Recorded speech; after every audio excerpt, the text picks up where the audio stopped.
পাঠকের বিশেষ জ্ঞাতব্য। নাম্বার 1,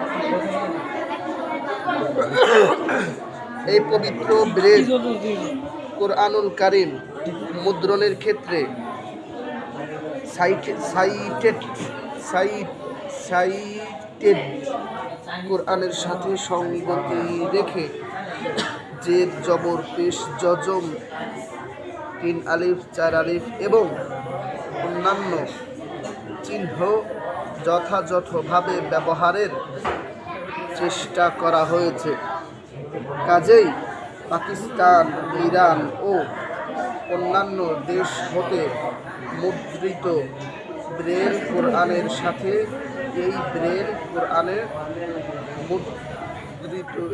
মুদ্রিত কোরআনের পার্থক্য পরিলক্ষিত হবে। নাম্বার 2, বাংলা লেখার ক্ষেত্রে সংস্কৃত নতুন বাংলা ব্রেল অক্ষর ও চিহ্ন ব্যবহার করা হয়েছে। নাম্বার 3, সাইটেড কোরআনে ব্যবহৃত 3 আলিফের চিহ্ন হিসাবে ডট, 2, 3, 1, 2, 3, 4 এবং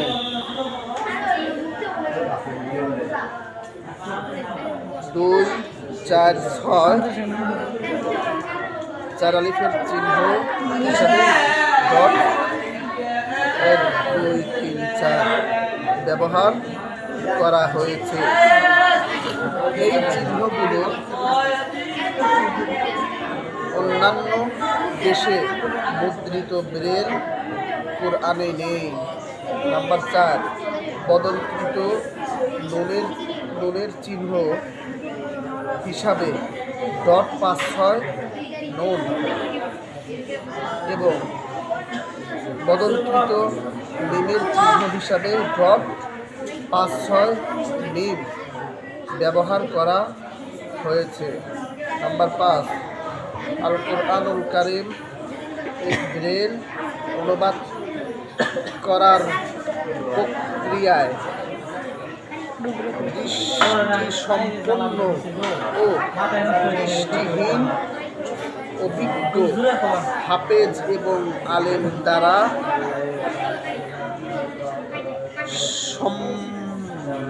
সম্মানিত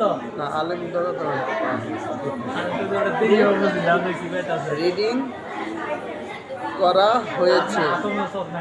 তারপরও ভুল ত্রুটি থেকে যাওয়া অসম্ভব নয়। এজন্য মহান আল্লাহ তাআলার দরবারে ক্ষমা প্রার্থী। নাম্বার 6, এই ব্রেল কোরআনুল কারীম পাঠ করার সময় যদি কোনো ভুল পরিলক্ষিত হয় অথবা কোনো পরামর্শ থাকে তাহলে কাভারের পৃষ্ঠায় মুদ্রিত মোবাইল নাম্বারে যোগাযোগ